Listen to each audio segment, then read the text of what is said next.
আপনার বাচ্চাকে কি ডাক্তার কটন সিরাপ দিয়েছে? এটা আসলে কি কাজে লাগে? এটা কি কোনো কাশির ওষুধ? খাওয়ালে বাচ্চার শরীর ফুলে বা ওজন বেড়ে যাবে না তো? আর ডোজ ভুল হলে বা হঠাৎ বন্ধ করলে কি ক্ষতি হতে পারে? এই ওষুধটি কি আসলেই নিরাপদ?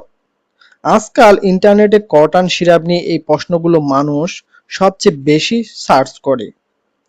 হ্যালো বন্ধুরা, আজ খুব সহজ কথায় কোনো কঠিন মেডিকেল শব্দ ছাড়া আপনাদের মনের এই সবকটি প্রশ্নের উত্তর দেব, যেন এই ওষুধটি নিয়ে আপনার সব ভয় দূর হয়ে যায়। তাই ভিডিওটি একটু কষ্ট করে হলেও শুরু থেকে শেষ পর্যন্ত দেখুন, তাহলে অনেক নতুন প্রশ্নের এবং অজানা প্রশ্নের উত্তর পেয়ে যাবেন। চলুন তাহলে শুরু করা যাক।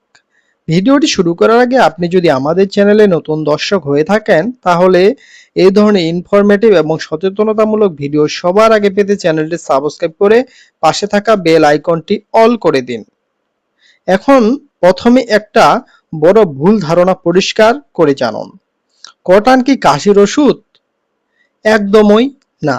বাচ্চা ঠান্ডা কাশি হলে অনেক সময় ডাক্তার এটি দেন দেখে অনেকেই একে কাশির সিরাপ ভাবেন, কিন্তু এটি মূলত একটি শক্তিশালী প্রেডনিসোলন জাতীয় স্টেরয়েড ওষুধ। তাহলে ডাক্তার এটি কেন দেন? বাচ্চাদের যখন তীব্র হাঁপানি বা অ্যাজমা, বুকে প্রচণ্ড ইনফেকশন বা অ্যালার্জির কারণে দম নিতে কষ্ট হয়, তখন শ্বাসনালীর ভেতরে ফোলাভাব কমাতে ডাক্তাররা এটি দেন। এছাড়াও ত্বকের মারাত্মক অ্যালার্জি, একজিমা কিংবা নেফ্রোটিক সিন্ড্রোম নামের কিডনির জটিলতা, বাচ্চাদের শরীর থেকে প্রোটিন বের হওয়া আটকাতে এই ওষুধটি চমৎকার কাজ করে। ১ বছর বা ২ বছরের বাচ্চার জন্য এই সিরাপ কতটুকু খাওয়াতে হবে? দিনে কয়বার বা কতদিন দেবেন? এর সোজা উত্তর হলো, এই ওষুধের কোনো নির্দিষ্ট বা কমন ডোজ নেই।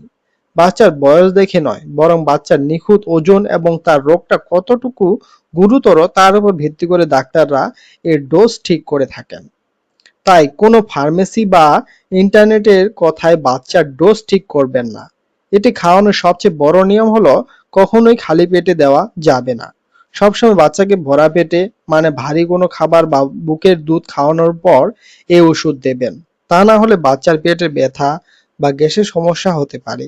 এবার আসি সাইড ইফেক্ট বা পার্শ্ব প্রতিক্রিয়া কিছু জরুরি কথায়। অনেকে জানতে চান, এই সিরাপ খাওয়ালে বাচ্চার ওজন বাড়ে বা শরীর ফুলে যায় কিনা, বাচ্চার ঘুম কমে যায় বা বাচ্চা খিটখিটে হয় কিনা। এর উত্তর হলো হ্যাঁ, সাময়িকভাবে এমনটা হতে পারে।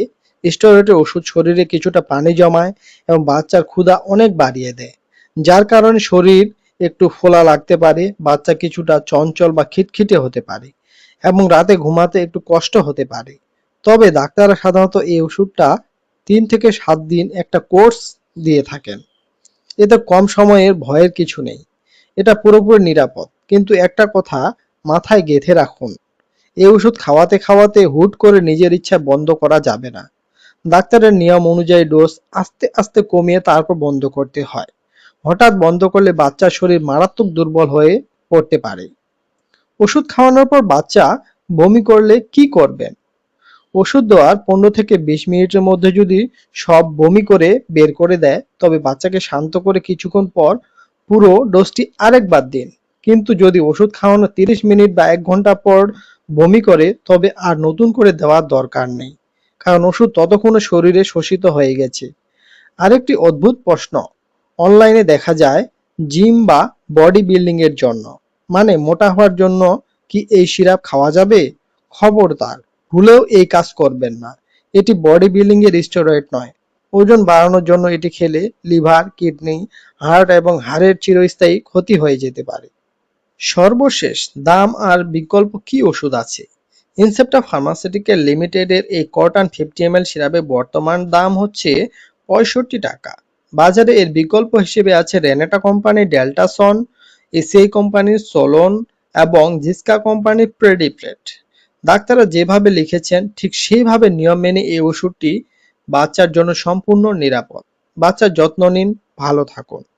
অতএব আজকের ভিডিওটি যদি আপনি দেখে একটু উপকৃত হয়ে থাকেন, তাহলে একটি লাইক দিন এবং আপনার আত্মীয় বা বন্ধু বান্ধবের সাথে শেয়ার করুন, যাতে করে তারা এই ভিডিওটি দেখে সচেতন হতে পারে এবং নতুন কিছু জানতে পারে। যার বাচ্চার জন্য অনেক উপকার। আর আমাদের চ্যানেলে অবশ্যই সাবস্ক্রাইব করে পাশে থাকবেন। ধন্যবাদ।